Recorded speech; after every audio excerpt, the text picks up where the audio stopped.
5 terms from 1991 to 2019. Now I have the honor of representing the state of Rajasthan. India has had 2 chambers from pre-independence days. Still, it was after intense debate that the Constituent Assembly, especially the Union Constitution Committee, arrived at a consensus on the need for a bicameral system. Today, as we celebrate the 250th session of the Rajya Sabha, it is appropriate for us to reflect on whether we have lived up to the vision of the framers of our Constitution.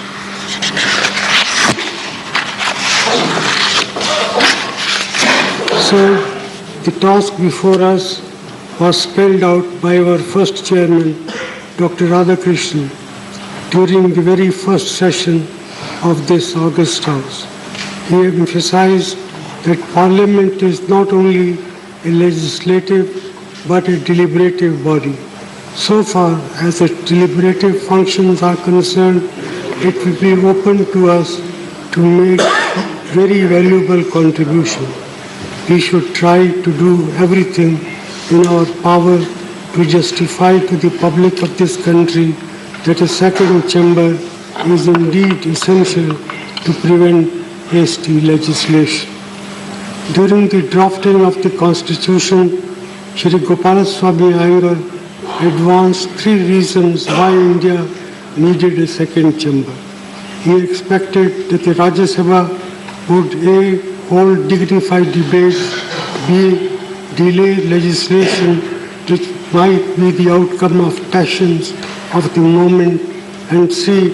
provide opportunities to seasoned people who might not be in the thick set of political fray, but who might be willing to participate in the debates with the amount of learning and importance we do not ordinarily associate with the House of the People, unquote. For the manner in which the role of the Rajya Sabha has evolved, we have much to thank Prime Minister Jawaharlal Nehru. He asserted that neither house had any particular superiority over the other. He regarded the Rajya Sabha as an equal partner with Lok Sabha in the affairs of the state. But for his effort, the Rajya Sabha would have been reduced to a mere second or revising chamber and relegated to a secondary position in our parliamentary system. Pandit Nehru asserted, and I quote, "The successful working of our Constitution, as of any democratic structure, demands the closest cooperation between the 2 houses. They are, in fact, parts of the same structure, and any lack of that spirit of cooperation and accommodation would lead to difficulties and come in the way of proper functioning of our Constitution. It is therefore particularly to be regretted that any sense of conflict should arise between the 2 houses, unquote." Sir, as explained by Dr. B.R. Ambedkar in the Constituent Assembly, the Rajya Sabha represents a crucial component of the constitutional system of checks and balances. We normally think of checks and balances as operating the different branches of government.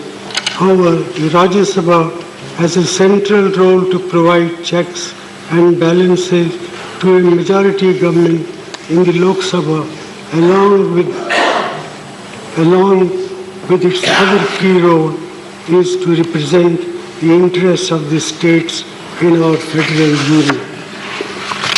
When there is criticism of Rajya Sabha, it is fundamentally a misunderstanding of these historic roles bestowed upon this august chamber. It is our duty to ensure that no laws is passed in haste and in an atmosphere of heightened emotion.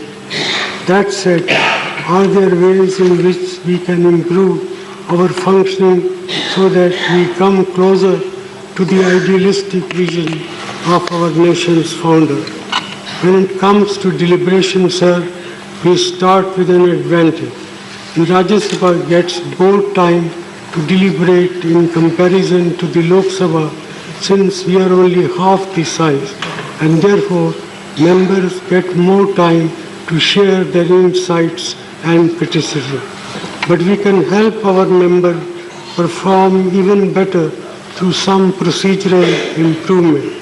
The House must get access to bill much earlier than is the case now.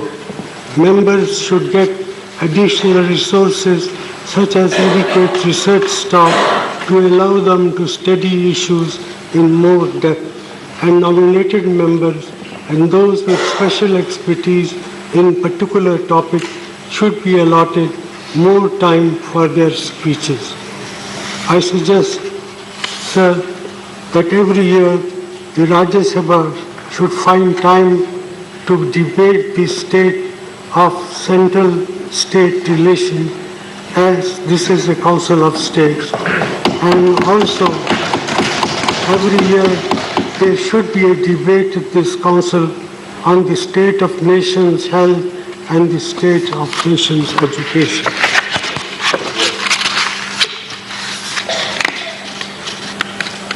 One recent innovation that has led to smoother functioning was introduced by our previous chairman, Shri Hamid Ansari.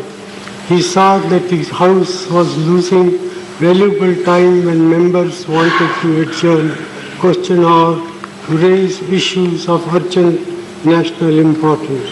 He therefore switched the timing of 0 hour and question hour. The question hour was moved to 12 noon, while 0 hour was slotted at 11 a.m. Now members' desire to raise urgent issues is often accommodated as part of 0 hour, and question hour functions much more smoothly. Thus, MPs are now able to hold the government accountable in a full manner right now.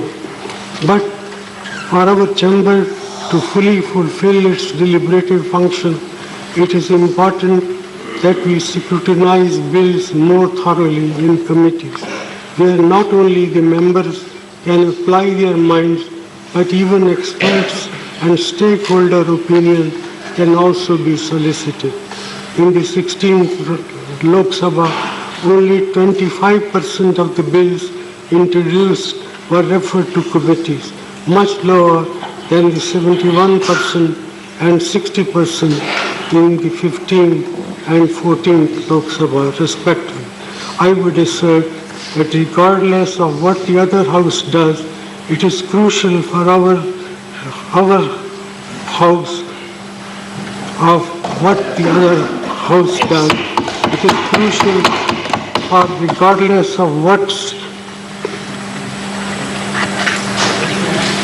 the other house does, it is crucial for our house to form select committees to ensure that bills receive the detailed scrutiny that they do deserve.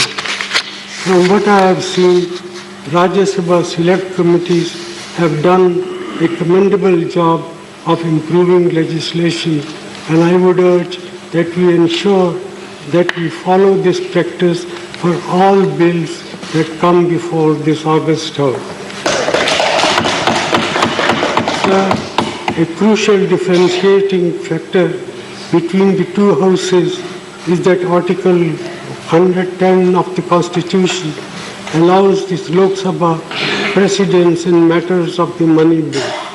In the recent past, we have seen instances of misuse of the money bill provision by the executive, leading to bypassing the Rajya Sabha on crucial legislation of national importance without any deliberation. Those in Treasury benches must ensure that such instances are avoided.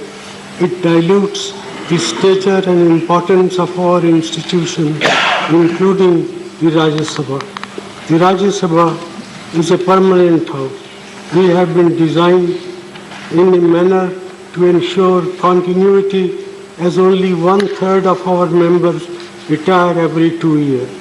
We are thus able to build on our collective wisdom without having to start afresh after every general election. This gives us a mandate to strengthen ourselves continuously, to enhance the quality of our input on legislation and on resolving the challenges facing our country. I would further submit, sir, that on some matters this House should be given greater respect by the executive than is the case now. For example, important issues like redrawing the boundaries of a state, or for that matter, abolishing certain states, converting them into union territories, is such a far-reaching proposal, far-reaching legislation. This House, as being Council of State, should be given more power to deal with issues like that. That the government should consult with the Council of States much more effectively before such drastic measures can be considered by the House as a whole. With these words, I once again, sir, thank you for arranging this session of 250th session. We assure you of our full cooperation in making this House a more effective instrument of implementing the national will. Thank you, sir.